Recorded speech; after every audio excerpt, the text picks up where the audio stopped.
선생님께서는 파쿠르 로드를 아십니까?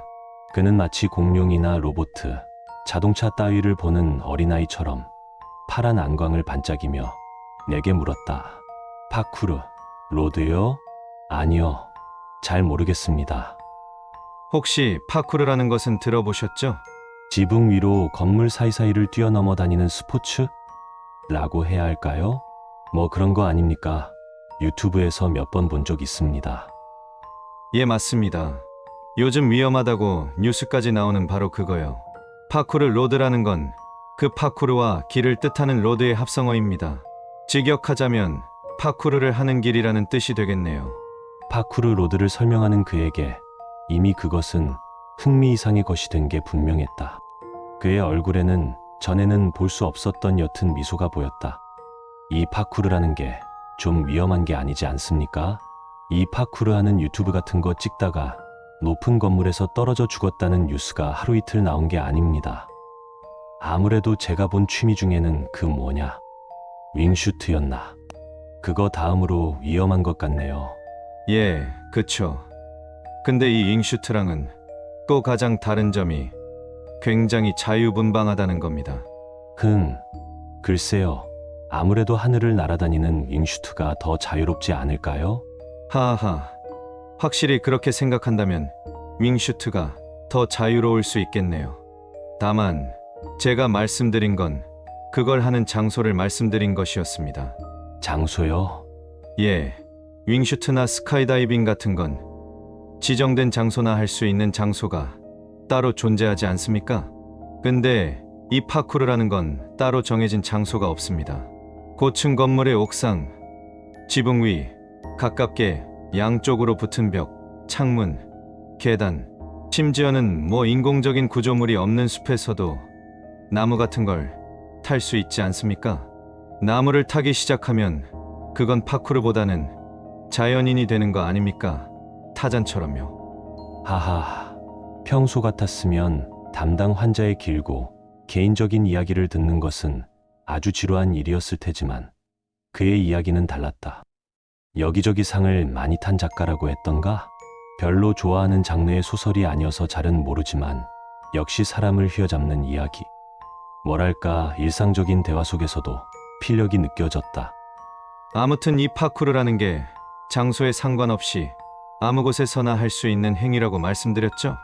그러다 보니 이 파쿠르를 하면서 벽을 타고 보다 멀리 점프하고 이런 여러 가지 기술들을 배우다 보면 내가 배운 기술들을 쓸 수 있는, 그러니까 파쿠르를 할 수 있는 장소, 그 장소들을 따라 쭉 이어진 길이 보인다는 거 아니겠습니까?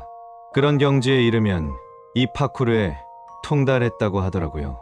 예컨대 이 운전 있지 않습니까? 선생님도 운전하시죠? 예. 저야 성인 되고 면허 딴 뒤로는 20년 넘게 무사고 운전 중이죠. 보통 운전을 오래 하다 보면 가본 길이 아니어도 이 길로 가면 어디가 나오겠구나 하고 대충 느껴진다 해야 하나? 그럴 때 있지 않습니까? 바로 그런 겁니다. 이쯤 되니 정말 궁금해졌다. 40대의 깡마른 체격, 건물 사이를 점프로 왔다 갔다 하느니, 두 팔로 자신의 체중을 버티며 벽을 기어 올라가느니, 턱걸이는커녕 학창시절 체육 시간에도 운동이랑은 담을 쌓고 살아왔을 것 같은 이 남자. 도대체 무엇이 그를 이토록 파쿠르에 열광하게 만들었을까? 흥미롭네요. 작가님께서는 요즘 파쿠르를 하시는 겁니까? 뭐 제가 정신과 전문이라 전공은 아니지만 의사로서 민철씨 주치의로서 취미로 권장드리기는 힘든 스포츠인 게 사실입니다. 네. 아니요. 그저 그 개념을 설명드린 겁니다. 선생님께서는 제가 쓴 책들을 읽어보셨나요? 솔직히 말씀드리자면 읽어보지 않았습니다. 괜찮습니다. 솔직히 처음 배웠을 때부터 공포 미스터리 소설 쪽에는 연관심이 없어 보였거든요. 뭐 아무래도 호불호가 많이 갈리는 장르이다 보니까 이해합니다. 아무튼 본론으로 돌아오자면 제 입으로 말씀드리기는 좀 그렇습니다만 저는 아무래도 공포 소설을 쓰는 일에 통달한 것 같습니다. 그 말씀의 뜻은? 일상생활 속에서 공포 소설 속에나 등장할 것 같은 공간 같은 게 보이기 시작했다는 겁니다. 나는 아무래도 귀찮은 입원 환자가 늘어날 것 같다는 생각을 억지로 누르며 상담을 이어갔다. 그 보인다는 건 감 같은 걸 말씀하시는 걸까요? 아니면 실제로 무언가가 보인다는 것일까요?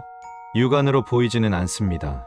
그저 저기로 가면 무슨 비현실적인 일이나 공포스러운 상황이 발생할 것 같다고 느껴질 때가 있습니다. 환영이 보이는 게 아니라면 큰 문제는 없어 보입니다. 어두운 곳에서 뭔가가 튀어나올 것 같다. 침대 밑에 괴물이 숨어 있을 것 같다. 이런 건 공포 영화를 보거나 무서운 이야기를 들었을 때 심리적으로 나타나는 기본적인 불안감에 불과하니까요. 아무래도 작가님께서는 직업적으로 그런 일을 쉽게 접할 수 있는 환경이다 보니 좀 더 강하게 나타날 수 있습니다. 아닙니다, 선생님. 그런 게 아니에요. 전혀 아닙니다. 그는 답답하다며 나에게 울분을 토해내듯이 설명했다. 저는 이 일을 하도 오래 하다 보니 무섭다라는 감정을 일반적으로 잘 느끼지 않습니다. 공포 영화를 보든지 귀신의 집에 들어가든지 그런 일로는 공포 따위가 느껴지지 않아요. 그냥 느껴져요. 어두운 곳에서 귀신이 나올 것 같다. 이런 게 아니라 뭐랄까, 이 병원 건물로 예를 들자면 맨쪽에서 두 번째 엘리베이터에 탄 뒤 거울에 12번째 비치는 나를 바라봐선 안 된다. 새벽 2시에서 3시 사이에 3층 오른쪽 복도 맨 끝 왼쪽 방문을 열어서는 안 된다. 이런 구체적인 게 말입니다. 이게 어떻게 단순한 불안감이겠습니까? 무엇보다 그럴 때마다 제가 느끼는 감정은 불안감 따위가 아니었습니다.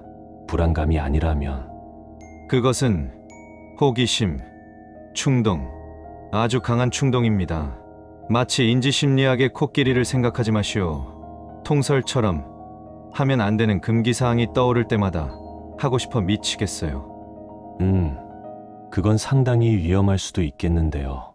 보통 하면 안 되는 일에는 그럴 만한 이유가 있으니까요. 거울에 비치는 12번째 나를 보는 것쯤이야 상관없지만 저희 건물 3층 창고에 들어가시는 건 법적으로 문제가 될 수 있거든요. 뭐 어쨌든 정 못 참으시겠다면 안전하고 법적으로 문제 안 되는 쪽으로 하시는 걸 추천드립니다. 아무래도 하고 싶은 걸 너무 참는 것도 스트레스 때문에 안 좋거든요. 이런, 시간이 벌써 이렇게 됐나요? 오늘은 여기까지 해야겠습니다. 저도 퇴근을 해야 해서 말이죠. 내일은 오후 2시쯤 어떠신가요? 나는 상담을 마무리하고 그를 돌려보냈다. 참, 기분 나쁜 환자군. 나는 퇴근을 위해 엘리베이터를 타며 생각했다. 3층 끝 방은 도대체 어떻게 아는 거야? 밤에 온 적은 없을 텐데. 그보다 아까 또 뭐랬지? 왼쪽 2번째 엘리베이터, 12번째? 나 참, 12번째면 애초에 뭐가 보이긴 해? 뭐가? 아...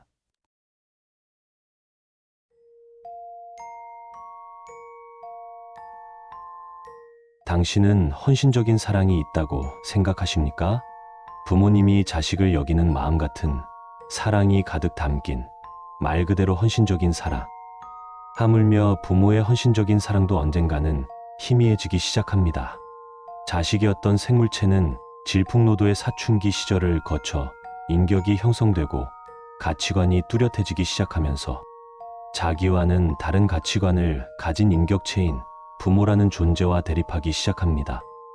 그 순간부터 크고 작은 대립 속에 부모도 사람인지라 자식에 대한 감정의 변화가 생기고 어릴 때처럼 모든 것을 헌신하는 부모의 헌신적인 사랑이 점차 희미해지며 자식의 나이대에 맞도록 부모의 사랑도 변합니다. 그렇게 변하는 부모의 사랑도 이길 만큼의 헌신적인 사랑 말입니다. 당신은 받아본 적이 있습니까? 네, 저는 받아본 적이 있습니다. 첫 만남부터 사실 저는 그녀가 마음에 들지는 않았습니다. 저도 남자다 보니 이성의 외모, 체형 등 외형적인 것에 더 눈길이 가고 호감이 느껴졌습니다. 그녀의 외모, 체형은 제 스타일이 아니었습니다. 그런 말이 있더랬죠.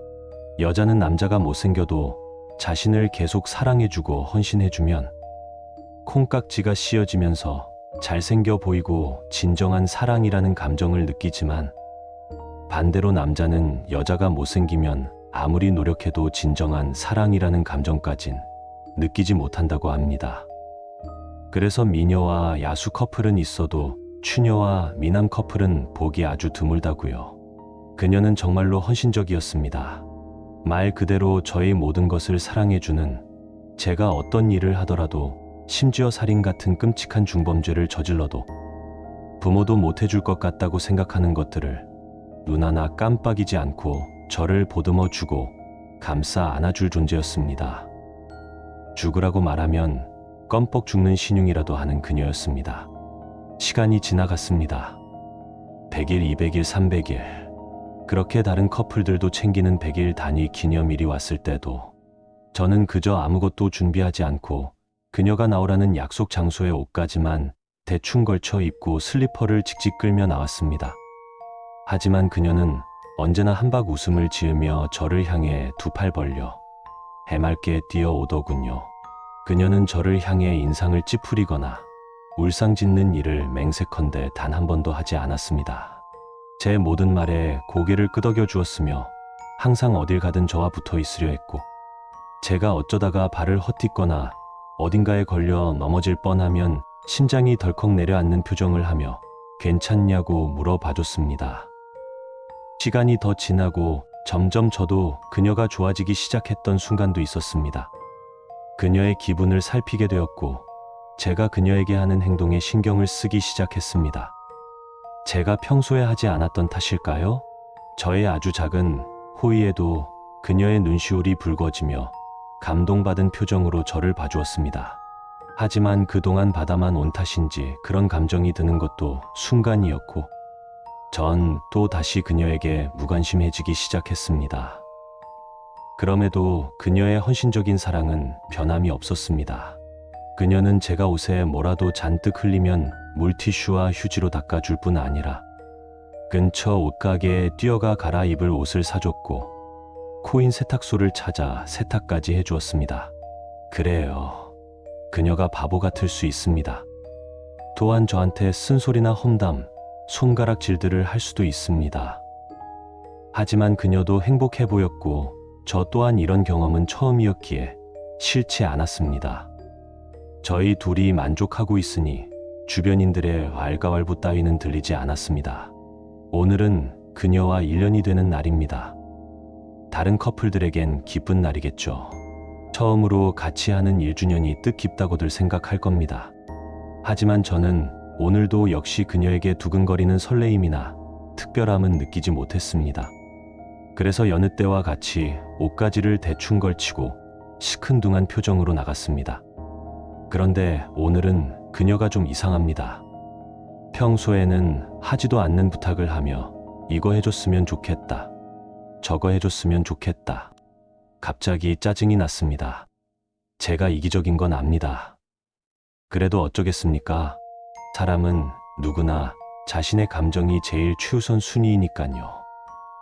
물론 그녀만 빼고요. 그녀는 어떠한 순간엔도 제 기분과 감정을 1순위로 생각해줬습니다. 그래도 우라가 치밀어 올라 그녀에게 그만하라고 다그쳤습니다. 싫다고요. 하지 말라고요. 근데 그녀의 마음을 헤아려줘야 했던 걸까요? 기념일이니 그녀의 기분을 조금이라도 생각해줘야 했던 걸까요? 그녀가 저와 사귀면서 처음으로 정색을 했습니다. 그러면서 저녁은 특별한 걸 먹어야겠다고, 꼭 먹고 싶다고 했습니다. 다른 커플들 1주년을 보라고 자기가 사랑하는 사람과 함께하는 1년이 얼마나 큰 행복이고 축복인 줄 아냐고 했습니다. 저는 화가 나서 더 이상 듣고 싶지 않아 그녀를 두고 집으로 뛰쳐나갔습니다. 그리곤 집에 도착해 책상에 앉아 흥분을 가라앉히고 그녀에 대한 일들을 작성하고 있습니다. 아까 있던 일들을 생각하니 두통이 밀려옵니다. 오늘은 이쯤 작성하고 잠에 들어야겠네요. 다시 생각해보니 제가 경솔했습니다. 지금이라도 반성하고 그녀의 기분을 맞춰줘야겠습니다. 그녀가 저를 얼마나 사랑해줬는지 이제야 알 것 같습니다. 라고 했으면 얼마나 좋았을까요? 저는 늘 헌신했습니다. 그에게 그 어떤 사람보다 사랑을 줬습니다. 하지만 그는 단 한 번의 따뜻한 시선도 따스한 손길도 주지 않았습니다. 제가 원해서 했던 행동들이었고 그를 너무 사랑하기에 한 행동들이지만 한계 같습니다. 1주년인데 모든 커플들이 행복해하며 같이 사랑을 나눌 1주년에 그는 없습니다. 더 이상. 이렇게 저 혼자 그의 집에서 그를 위해 정성스럽게 마련한 테이블 위에 아늑하고 따뜻한 노란색 테이블볼을 깔고 분위기 있게 고풍스런 양초에 불을 붙이고 앤틱한 접시들을 테이블에 놨습니다. 더 이상 볼 수 없는 그를 추억하고 그와 한 몸이 되고 싶은 마음에 그를 음미하며 칼질과 포크질을 이어나갔습니다. 헌신적인 사랑을 받은 맛은 이런 맛이군요.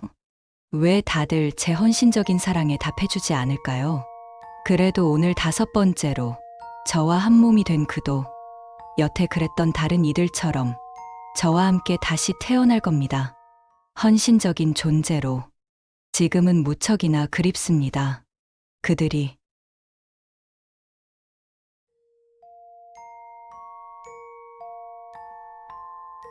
그 아이는 내 인생의 이유였다.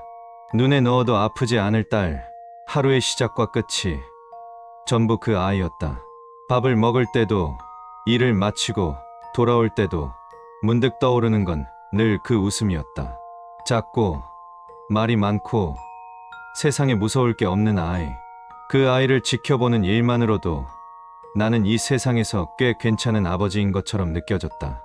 결혼은 26에 했다. 요즘 세상 기준으론 꽤 이른 편이었지만 나는 일찍 가족을 꾸리고 싶었다. 아내와 나는 한동안 아이가 생기지 않아 병원도 다녀보고 한약도 먹었다. 그렇게 10년 만에 찾아온 아이였다. 아이는 태어날 때부터 유난히 눈이 또렷했다. 아내는 생글생글 웃는 게 나와 닮았다며 기뻐했다. 나 또한 아이의 그 미소를 보고 있으면 세상에서 제일 잘한 일이 이 아이를 낳은 것이구나 싶었다. 아이가 태어난 뒤로 내 인생은 탄탄대로일 줄 알았다. 그 일이 있기 전까진 사고는 여느 때와 다름없던 평범한 날 갑자기 찾아왔다. 아이가 3살이 되던 해에 아내가 교통사고로 세상을 떠난 것이었다. 밤늦게 마트에 장을 보고 돌아오는 길 신호 위반 차량에 그대로 치였다. 한동안 그 사고 현장을 떠올리는 것만으로도 손목이 저렸다. 술은 기본으로 달고 살았으며 병원까지 다녔을 정도였다. 하지만 어느 날 곤히 자고 있는 아이의 모습을 보자 정신을 차리게 됐다. 나까지 무너지면 이 작디 작은 꽃을 누가 책임지랴. 그때부터 나는 최선을 다했다. 아이를 위해 퇴근 후 장난감을 사오고 잠자기 전 동화책을 읽어주는 게 내 일상이었다. 내 노력의 보답이라도 하듯 아이는 기대보다 더 씩씩하게 자랐다. 유치원에서도 말을 곧잘 하고 선생님 말씀도 잘 듣는 모범생이었다. 아내가 떠난 뒤에도 크게 보채거나 투정 부리는 일 없이 늘 고분고분했다. 우리 딸은 아빠 말을 참 잘 듣네. 사랑해. 그 말을 할 때마다 아이는 꼭 고개를 끄덕이며 응 하고 웃었다. 저 웃음이 얼마나 사랑스러웠는지 모른다. 아이의 웃음 하나로 다시 한번 내 인생의 활기가 돌았다. 고요한 시냇물 같았던 아이에게 독특하면서 이상한 취미가 생겼다. 초등학교 2학년이 되는 해, 정확히 말해서는 스마트폰을 사주고 나서였다. 아무래도 혼자 키우다 보니까 하나하나 챙겨주기 버거웠다. 등하교는 잘했는지, 밥은 잘 챙겨 먹었는지 유선상으로 확인하고 챙겨주기 위함이었다. 아이의 친구들 또한 스마트폰이 하나씩은 있다길래 따라 사준 것도 없지 않아 있었다. 솔직히 말해서 유튜브나 게임에 중독되지 않을까 걱정했었다. 하지만 아이가 핸드폰을 갖자마자 했던 행동은 거실에서 TV 보는 나를 사진 찍은 것이었다. 처음에는 하긴 결국 남는 건 사진이니까 라고 생각했었다. 그래서 아이에게 같이 사진 찍자고도 했지만 본인은 괜찮다며 내 사진만 찍고 싶다고 답했다. 거기까지도 신기했는데 내 사진을 찍는 것은 항상 집 안이었다. 거실에서 TV 보는 나, 주방에서 요리하는 나, 동화책을 읽어주는 나, 정말 하나도 빠짐없이 다양하게 내 사진을 찍었다. 다른 아이들은 핸드폰을 사주면 게임만 한다던데 내 아이는 사진에 저렇게 몰두하는 거지.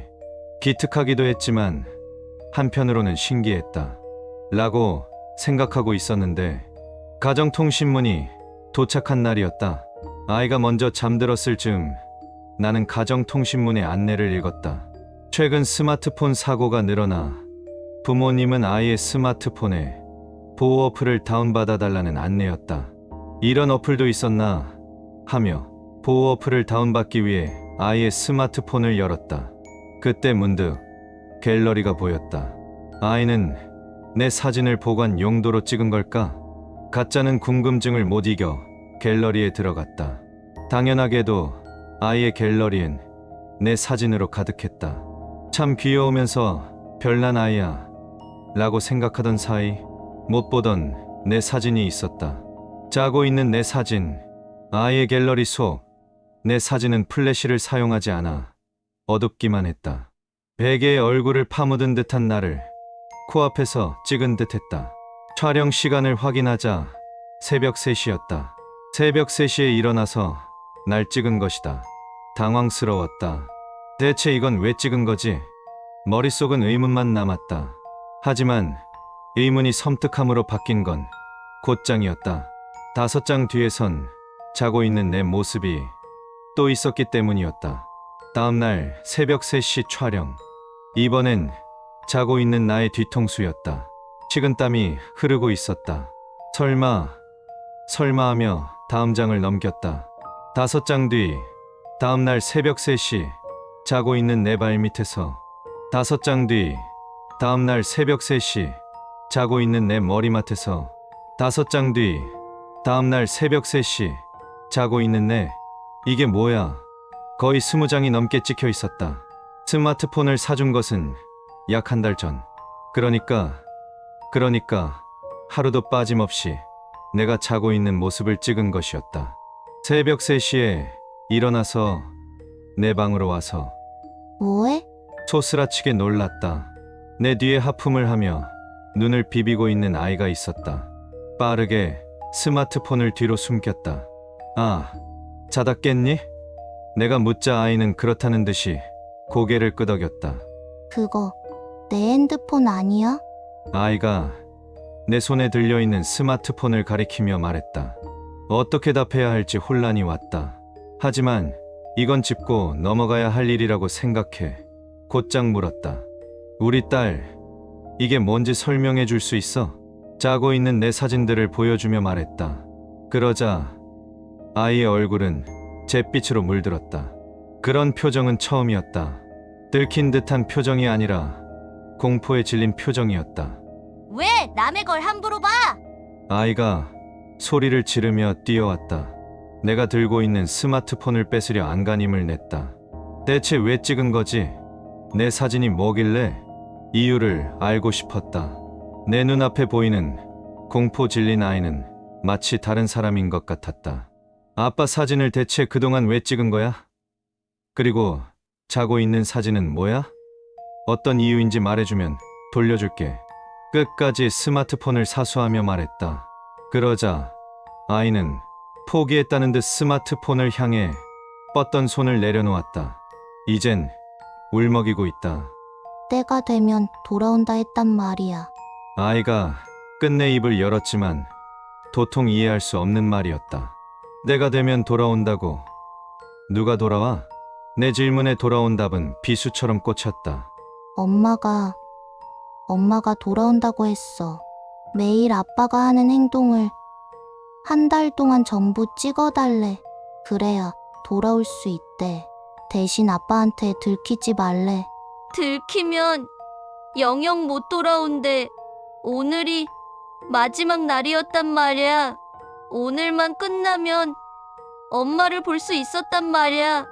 아이가 오열하듯이 말했다. 나까지 눈물이 났다. 그랬던 거구나. 엄마가 너무 보고 싶었구나. 아이를 안아줬다.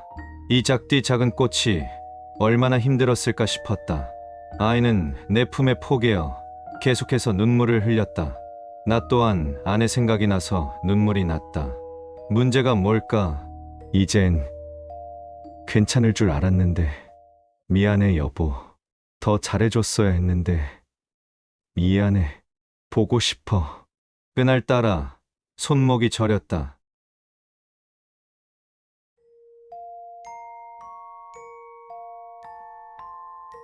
내용을 숙지하십시오.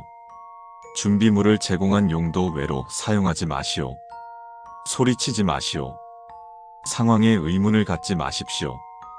귀하는 본래 장소로 돌아가야 합니다. 방이 밝다. 문이 잠겨 있지 않다. 현상이 발생하지 않는다. 혼자 있다. 제공된 준비물 없음. 계단으로 향하십시오. 오르십시오. 옆에 빈 공간이 있다는 것을 인지하십시오. 빈 공간 끝에 문. 열고 들어가시오. 운이 좋다면 귀환. 운이 좋지 않다면 이. 운이 매우 좋지 않다면 조우. 방이 밝다. 문이 잠겨 있다. 미약한 수전증 환청. 혼자 있다. 열쇠. 계단으로 향하십시오. 오르십시오. 옆에 빈 공간이 있다는 것을 인지. 빈 공간 끝에 잠긴 문. 자물쇠로 문을 여시오. 들어가시오. 운이 좋다면 귀환. 운이 좋지 않다면 삼. 운이 매우 좋지 않다면 조우. 방이 밝다. 문이 잠겨 있다. 미약한 수전증 환청 과호흡. 혼자 있다. 열쇠. 전등으로 향하십시오. 부서. 방을 어둡게 만든 뒤 계단. 오르십시오. 자물쇠로 문을 여시오. 들어가. 운이 좋다면 사. 운이 좋지 않다면 사. 운이 매우 좋지 않다면 사. 방이 어둡다. 문이 잠겨 있지 않다. 과호흡. 혼자가 아님. 제공된 준비물 없음. 발소리 내지 마십시오. 숨소리 내지 마십시오. 소리 내지 마십시오. 방을 둘러보지 마십시오. 귀하와 같은 공간에 누군가 있다는 것을 인지하십시오. 계단으로 향하십시오. 오르십시오. 옆에 빈 공간인지. 문 들어가시오. 운이 좋다면 오. 운이 좋지 않다면 오. 운이 매우 좋지 않다면 오. 방이 어둡다. 문이 잠겨 있다. 수전증. 혼자가 아님. 열쇠 흉기. 울음소리를 따라가십시오. 아기를 발견. 추격. 아기의 울음소리를 흉내내. 어미가 이질감을 눈치채기 전 문으로 들어가시오. 운이 좋다면 귀환. 운이 좋지 않다면 귀환. 운이 매우 좋지 않다면 육. 방이 어둡다. 문이 잠겨 있지 않다. 방이 미약하게 흔들리는 느낌. 혼자 있음. 제공된 준비물 없음. 어미 분노. 계단으로 향하십시오. 오르십시오. 옆에 빈 공간이 있다는 것을 인지하십시오. 빈 공간 끝에 문. 칠에 어미가 있다는 것을 인지하십시오. 들어가시오. 운이 좋다면 7. 운이 좋지 않다면 7. 운이 매우 좋지 않다면 7. 방이 어두움. 문이 잠겨 있음. 수전증 과호흡. 혼자가 아님. 열쇠. 여자의 울음소리를 무시하십시오. 발소리 내지 마십시오. 숨소리 내지 마십시오. 자물쇠 소리는 어쩔 수 없습니다. 방을 둘러보지 마십시오. 귀하와 같은 공간에 누군가 있다는 것을 인지하십시오. 계단으로 향하십시오. 여자의 비명을 무시하시오. 오르십시오. 문을 찾으시오. 자물쇠로 문을 여시오. 귀환하기를 기도하십시오. 귀환하기를 기도하십시오. 운이 좋다면 귀환. 운이 좋지 않다면 8. 운이 매우 좋지 않다면 8. 방이 밝다. 문이 잠겨 있음. 현상이 발생하지 않는다.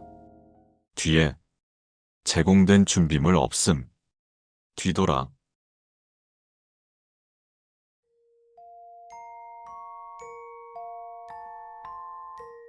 힘들었던 9월이 지나고 어느덧 풍요로운 한가위가 도래했습니다. 물론 자식들의 제사로 밥을 챙겨받는 조상신들과는 달리 대부분의 괴이 여러분께 이 말이 해당되지 않음을 우리는 잘 알고 있습니다. 또한 이미 모두가 알고 계실 사자보이즈 혼문 파괴 사건으로 인해 인간계에서 괴이들의 입지가 크게 줄어든 요즘, 후손을 남기지 못했거나 혹은 후손들이 효와 상도덕을 내팽개쳐 제사를 받지 못한 괴이 여러분을 위한 지침은 더욱 절실합니다. 본고는 추석 귀성길 안전한 차량 납치 스팟 분석을 통해 효율적인 인간 자원 확보 방안을 제시하고자 합니다. 다만 직접적인 물리적 간섭은 현재 고속도로를 예의주시하는 퇴마사들에게 즉시 발각될 가능성이 크므로 극히 삼가 주시기 바랍니다. 만약 너무 배가 고파 곧 성불할 지경이라면 차라리 마지막이라도 행복하게 떠나는 것을 권유합니다. 우리는 이미 죽어 해당되지 않지만 인간계에는 먹고 죽은 귀신이 때깔도 좋다는 말이 있습니다. 이와 유사하게 먹고 성불한 괴이가 더 행복할 수 있다는 점을 명심하십시오. 다시 본론으로 돌아와 이번 월간 괴이 15호에서는 추석 귀성길 인간 유인책에 대한 심도 있는 분석을 제공합니다. 제2경인고속도로는 인간 사회의 설계적 허점을 교묘하게 파고들 수 있는 매우 흥미로운 특징을 지닙니다. 여느 고속도로와는 다르게 이곳은 특정 구간, 무려 70km에 이르는 장거리에 걸쳐 졸음쉼터나 휴게소, 심지어 간이 화장실조차 존재하지 않습니다. 이러한 설계적 결함은 이곳을 지나는 인간들을 극심한 생리적 욕구의 압박 속에 놓이게 만듭니다. 오랜 시간 운전과 정체 속에서 화장실 이용이나 허기짐 해소를 위한 간이유식 공간이 전무하다는 사실은 인간들에게 점차 증폭되는 불안감과 스트레스로 작용하며 판단력을 흐리게 합니다. 특히 어린아이를 동반한 가족 단위의 인간들은 이러한 취약성에 더욱 치명적으로 노출됩니다. 아이들은 성인보다 생리적 욕구를 조절하는 능력이 미숙하고 예측 불가능하게 나타나는 화장실 요청이나 배고픔에 대한 투정은 부모들의 인내심과 집중력을 급격히 저하시킵니다. 이러한 절박한 상황에 직면한 인간들 앞에 우리 괴이 여러분께서 노련하게 공공화장실 혹은 간이 휴게 공간으로 위장한 모습을 드러내신다면 그들의 경계심은 순식간에 해이해질 것입니다. 한 줄기 희망처럼 다가오는 착각 속에서 그들은 스스로 발을 들여놓을 것이며 우리는 손쉽게 먹이를 획득할 수 있을 뿐만 아니라 한 번에 여러 개체를 동시에 확보하여 풍족한 양의 먹이를 효과적으로 비축할 수 있다는 지극히 전략적인 이점을 가집니다. 인간의 가장 기본적인 필요이자 통제 불가능한 생리적 현상을 역이용한 그야말로 고도의 심리 전략이자 효율적인 사냥터라 할 수 있습니다. 순천 완주고속도로 산인분기점. 순천 완주고속도로 산인분기점은 그 지형적 특성상 연간 잦은 안개가 상습적으로 발생하는 지역입니다. 특히 야간이나 계절 변화가 극심한 시기에는 가시거리가 현저히 줄어들어 한치 앞을 내다보기 어려운 지경에 이르기도 합니다. 이러한 환경적 불확실성은 운전하는 인간들로 하여금 극도의 긴장 상태를 유발하고 그들의 집중력을 급격히 저하시키는 주요 원인이 됩니다. 시야가 제한된 상황에서의 운전은 인간에게 심리적 압박감을 가중시키며 작은 외부 자극에도 쉽게 흔들리게 만듭니다. 더욱이 이곳은 복잡한 구조의 갈림길, 즉 분기점의 형태를 띠고 있습니다. 인간의 판단력이 흐려지는 안개 속에서 갑작스럽게 나타나는 여러 갈래의 길은 운전자들에게 심각한 혼란을 야기합니다. 안내 표지판이 무의미해지고 내비게이션 시스템마저 제 기능을 발휘하지 못하는 상황에서 인간들은 극도로 제한된 정보만으로 순간적인 판단을 내려야 합니다. 그 결과 잘못된 길로 들어설 가능성이 가장 높은 고속도로 지점으로 분석되고 있으며 이는 곧 꾀이 여러분께 매우 효율적인 사냥터가 될 수 있음을 시사합니다. 나아가 순천 완주고속도로는 대체로 장거리 운전자들이 많이 이용하는 노선입니다.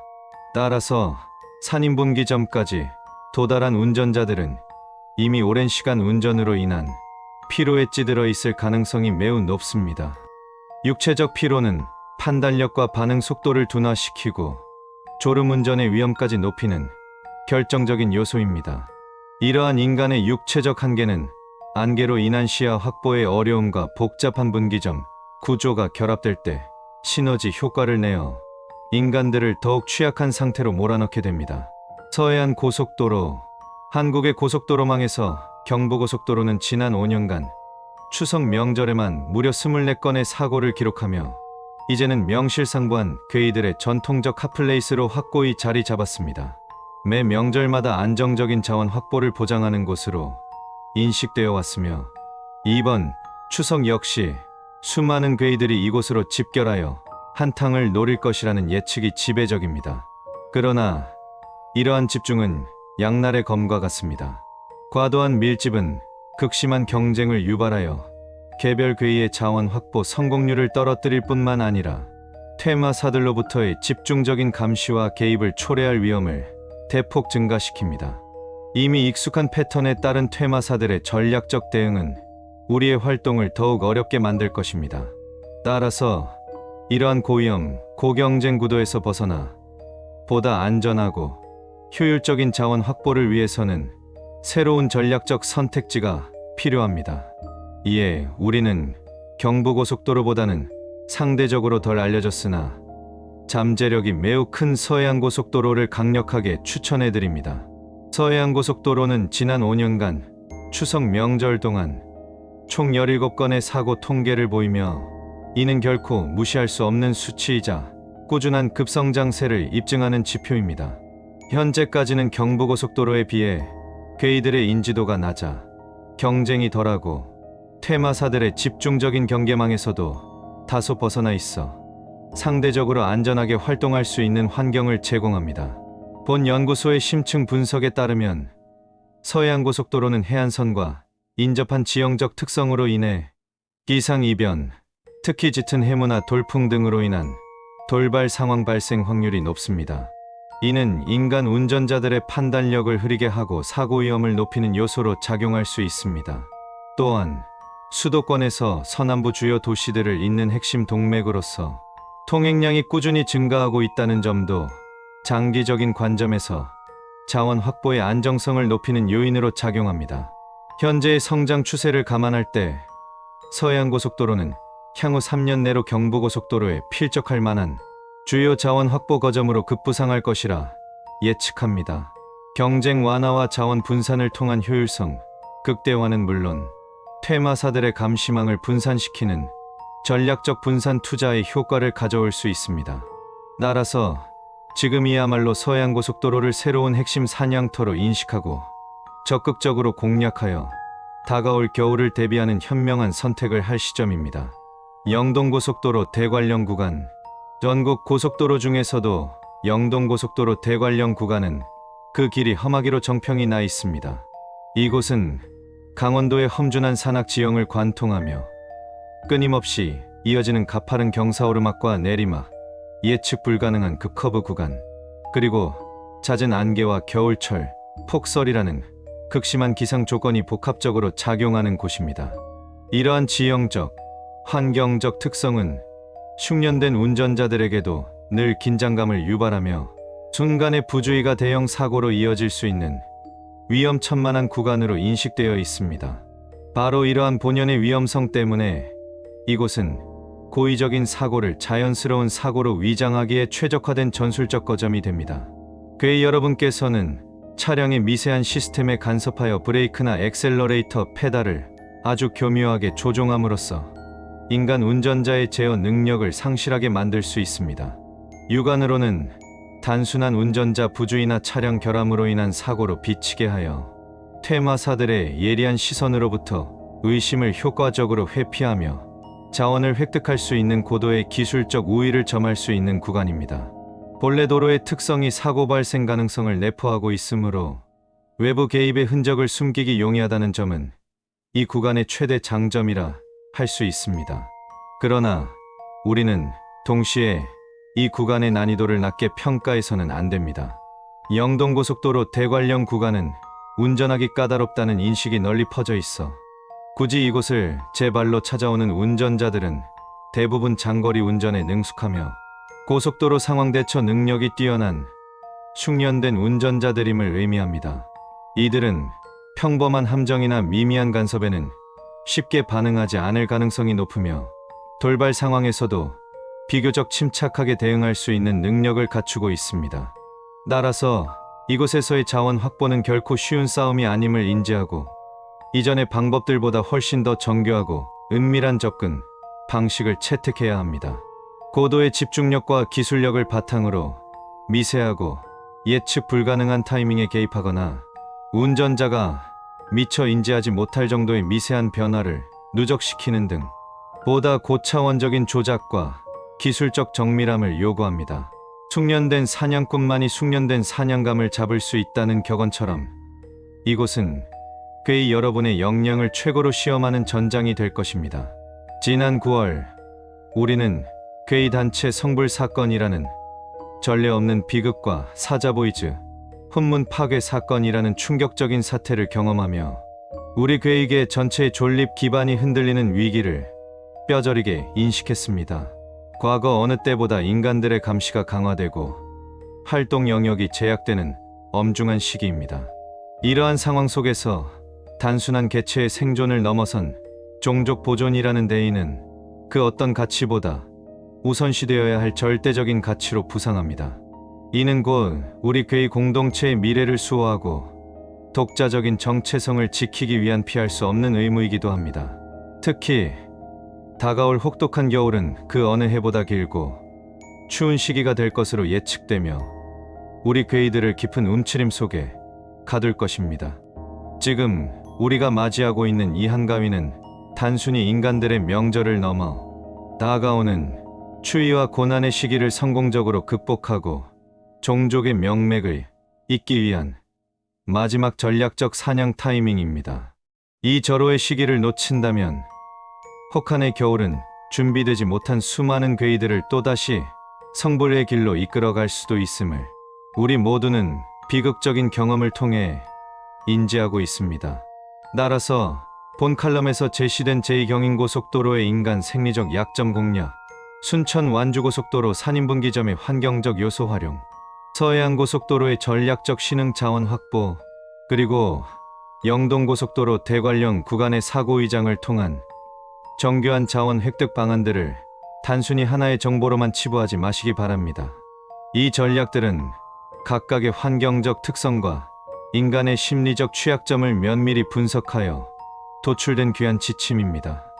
여러분의 개별적인 지혜와 통찰력을 더하여 이 전략들을 최대한으로 활용해 주십시오.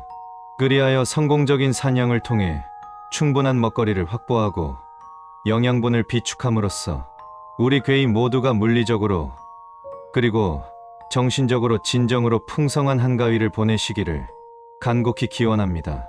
이것이야말로 개인의 생존을 넘어선 집단 전체의 생존 전략이자 고난과 역경 속에서도 우리 괴이 공동체의 굳건한 지속성을 담보하는 유일한 길이 될 것입니다. 부디 이번 한가위가 우리 괴이계의 새로운 전환점이 되어 다가올 겨울을 굳건히 버텨낼 수 있는 원동력이 되기를 바랍니다.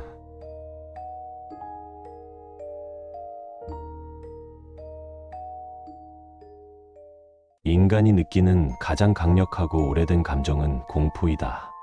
또한 인간이 느끼는 가장 강력하고 오래된 공포는 미지의 것에 대한 공포이다. 크툴루 신화로 유명한 하워드 필립스 러브크래프트가 한 말입니다. 미지, 티기트. 사실 거의 대부분의 공포는 미지에서 비롯됩니다. 괴담에 자주 등장하는 귀신이나 괴이, 정체불명의 공간, 이해할 수 없는 현상 모두 독자의 미지를 자극하기 위한 요소이지요. 하지만 이는 어디까지나 괴담 속 이야기일 뿐입니다. 독자는 마음만 먹으면 언제든 현실이라는 탈출구로 도망칠 수 있습니다. 그래서 이야기가 모두 끝나고 현실로 돌아오면 언제 그랬냐는 등 미지에 대한 공포는 사라져 버립니다. 아, 서론이 너무 길었네요. 그래서 말인데 여러분은 현실에서 미지의 공포를 느껴본 적 있습니까? 제 이야기를 먼저 하자면 그 순간은 어젯밤이었습니다. 아니, 어쩌면 오늘 밤일지도 모르겠습니다. 제가 사는 원룸 복도는 좁습니다. 옆으로는 회색 철제문이 줄지어 있고 바닥은 반짝이는 대리석 타일입니다. 밤이 되면 조명이 절반만 켜져 멀리 있는 문들이 모두 녹아내린 그림자처럼 보입니다. 그날 밤 잠을 자다가 목이 말라 냉장고로 향하던 중 무심코 현관 쪽을 보았습니다. 문은 닫혀 있었는데 바닥과 문 사이로 길게 복도 불빛이 스며들고 있었습니다. 누군가가 움직이는 걸 감지한 센서가 복도 전등을 켠 것이지요. 복도 전등이야 지나가다 켜질 수도 있지 않겠냐고 생각할 수도 있습니다. 하지만 제가 사는 원룸은 복도 끝에 위치해 있고 옆집과도 거리가 있어 저희 집을 목표로 하지 않는 이상 전등이 켜질 일이 많지 않습니다. 저도 처음에는 대수롭지 않게 여겼습니다. 술에 취해 집을 헷갈렸거나 저녁이긴 해도 누군가가 광고 전단지를 붙이러 왔을 수도 있겠다고 생각했죠. 예상대로 불은 금방 꺼졌고 안심하며 돌아서려던 찰나 불이 다시 켜졌습니다. 이상함을 느낀 저는 그대로 가만히 서서 현관을 계속 지켜보았습니다. 대략 10분 정도 불이 꺼졌다 켜지기를 반복했습니다. 한참 시간이 지나자 전등이 고장난 건지 밖에 누가 서 있는 건지 확인해야겠다는 마음이 들었고 현관으로 다가갔습니다. 안타깝게도 제 집에는 인터폰도 문 밖을 직접 볼 수 있는 구멍도 없습니다. 하지만 그렇다고 문을 열어 확인하기에는 혹시 만에 하나 미친 사람이 있을까봐 위험할 수도 있지 않겠습니까? 고민하던 저는 문 아래에 미세하게 난 틈으로 내다보기로 했습니다. 문틈 마감이 완벽하지 않아 엎드려 보면 틈 사이로 누군가 서 있는 게 보일 거라고 생각했습니다. 곧장 문틈 사이로 바깥을 들여다보았습니다. 그 틈 안에서 발이 보였습니다. 맨발이었는데 복도 타일 위에 정확히 제 문 앞에만 서 있더군요. 꿈인 줄 알았습니다. 저는 숨을 죽이고 그 발이 사라지길 계속 기다렸습니다. 한참 뒤 다시 확인해 보니 더 이상 발이 보이지 않았습니다. 다행이라고 생각했습니다. 다음 날 저는 옆집 사람에게 혹시 새벽에 복도 불이 켜진 걸 보았냐고 물었습니다. 그 사람은 고개를 저으며 말했습니다. 어제요? 어제 복도 불 다 꺼졌는데요. 저희 층 전등 고장 났었잖아요. 그 말을 듣는 순간 제가 본 것이 불빛이 아니라는 걸 깨달았습니다. 다시 현재로 돌아와서 이 얘기를 쓰는 지금도 제 시선은 자꾸 문으로 향합니다. 그리고 방금 문틈 아래쪽이 원래보다 아주 살짝 더 벌어졌습니다. 저는 아무것도 건드리지 않았는데 말이죠. 이제 말씀드려 죄송하지만 이 이야기에는 탈출구가 없습니다. 단순한 괴담이 아니거든요. 현실입니다. 평소처럼 도망칠 곳은 없습니다. 아마 여러분도 곧 알게 될 겁니다. 지금 눈을 돌려 문을 보면 틈이 아주 미세하게 열려 있을 거예요. 그리고 발이 2개. 여러분, 문 앞에서